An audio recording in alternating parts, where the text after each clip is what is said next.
Hey salut, cette vidéo est en format vertical, alors je t'invite à la voir sur téléphone pour un meilleur confort de visionnage. Du reste, c'est une compilation de tous les TikTok que j'ai déjà pu sortir. Pour d'une part te les faire découvrir si tu n'as pas ces applications-là, et de l'autre t'inciter à t'abonner à mon compte sur la plateforme parce que j'en publierai d'autres. Au moment où sortira cette vidéo, je serai en live sur Twitch pour, je pense, des visionnages de vidéos un petit peu bizarres dans le feed game et un petit peu des débunkages. Voilà, j'ai pas encore le programme complet, mais je pense que ce sera ça. Donc je t'invite à me rejoindre une fois que tu l'auras visionné. Et une fois n'est pas coutume, je le dis en début de vidéo, mais n'hésite pas à liker, partager, commenter.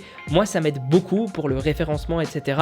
Et toi, ça te coûte rien et ça te permet de me soutenir, donc c'est pas mal l'un dans l'autre, non? Sur ce, bonne vidéo. Comment j'ai eu mon premier muscle-up à la barre? Il faut savoir que ça fait plus de 2 ans que j'essaye de faire au moins un muscle-up à la barre sans succès. Je suis pas spécialement avantagé pour ça. J'ai des cuisses énormes et donc beaucoup de poids dans le bas du corps comparé au haut, mais surtout j'ai une mauvaise coordination motrice et proprioception. Mais j'ai décidé d'appliquer sérieusement des concepts de sciences du sport pour acquérir ce mouvement. Tout d'abord, j'ai demandé conseil à un ami, champion de France de street workout, qui m'a expliqué surtout comment ressentir le mouvement. Et une fois que je l'ai compris, j'ai pu me mettre à travailler sur les points que j'ai jugés qui me manquaient. J'avais de bonnes bases en force, je peux enchaîner entre 20 et 30 tractions sans m'arrêter.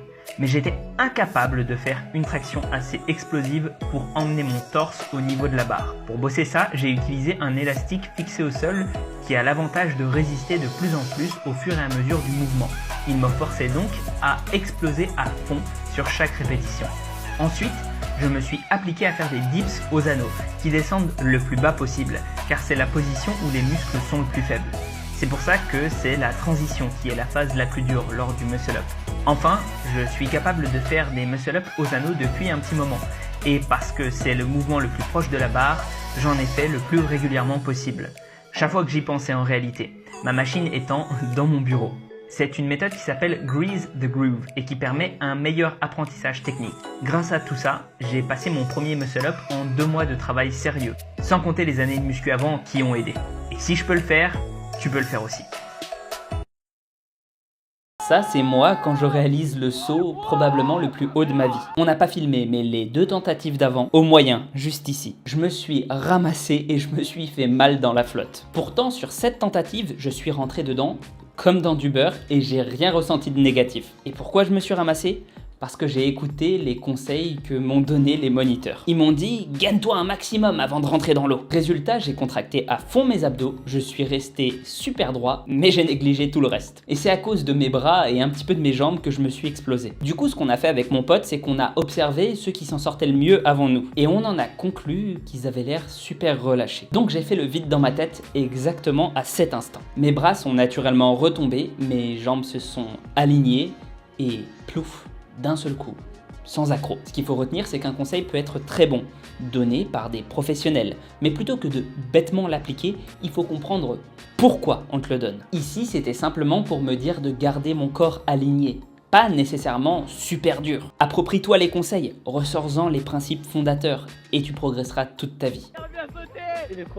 Ce que tu vois en face de toi, c'est Hercule. Je l'ai filmé au musée Glyptoptech au Danemark. Et là, tu vas avoir 2 réactions possibles. Soit tu vas te dire « Waouh, stock le type ». Soit « C'est ça Hercule ?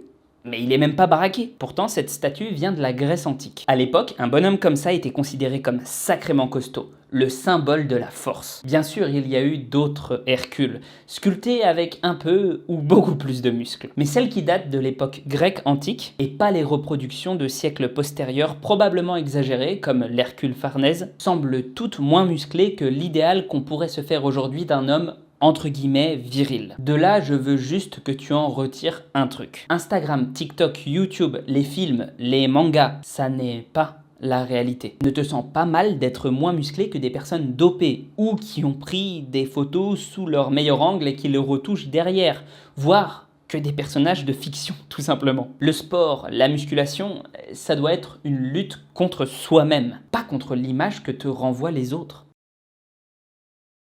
Attention, spoiler possible de la série Squid Game, je vous préviens. Squid Game fait beaucoup parler d'elle en ce moment, et si j'ai trouvé la série moyenne dans son ensemble, j'ai particulièrement apprécié cette scène. En effet, on voit toute l'application de ce que j'explique dans certaines de mes vidéos sur YouTube. La force, c'est de la technique. D'un côté, on a une équipe avec 2 femmes et un vieillard. De l'autre, plein de gaillards en pleine force de l'âge sur un jeu qui semble reposer à 90% sur la force brute. Et pourtant, grâce à assez d'intelligence, il renverse la tendance. Comment ?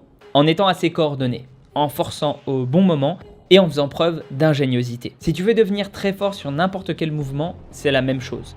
Tu dois apprendre à tes muscles à forcer et se relâcher au bon moment, être coordonné entre eux et tu dois faire preuve d'ingéniosité dans ta façon d'y parvenir. C'est grâce à ça que même des brindilles comme ça peuvent soulever des charges comme celle-ci.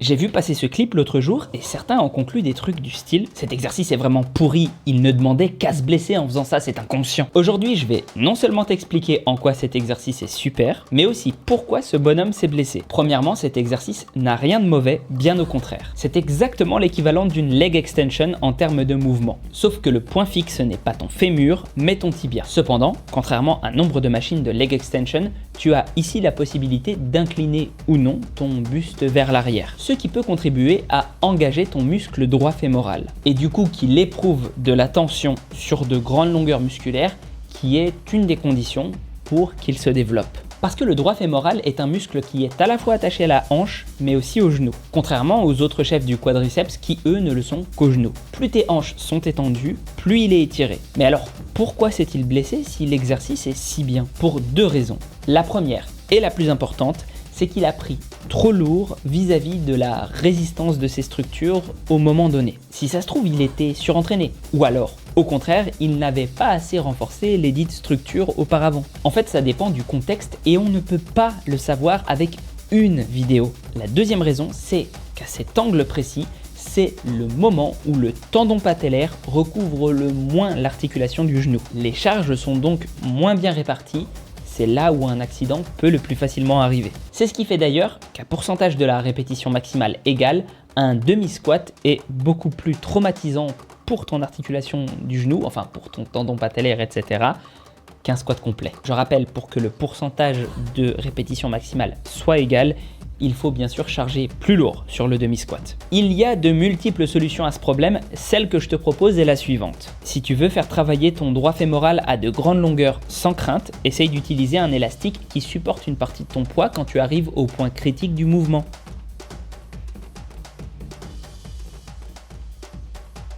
Le Jefferson Curl se popularise en ce moment. C'est un mouvement intéressant car il renforce les muscles extenseurs du rachis en concentrique, en excentrique et surtout en synergie les uns avec les autres. Je le recommande à toute personne qui aurait des douleurs ou simplement besoin de bétonner son dos pour la performance. Et oui, tant que tu es progressif, que tu restes prudent sur l'augmentation des charges et le volume de travail, alors ça n'est pas dangereux pour ta colonne. Néanmoins, je pense qu'on peut lui apporter une amélioration. En effet, le Jefferson Curl possède une faille. Ces effets s'arrêtent là où commencent les bras. Plus exactement, là où ils s'attachent par rapport à la colonne et nos muscles extenseurs vont plus haut. À condition d'avoir à disposition ce type d'équipement d'entraînement du coup, ce qui n'est pas le cas de tout le monde ni de toutes les salles, hein, je le reconnais. Voici une version de l'exercice qui corrige ce problème.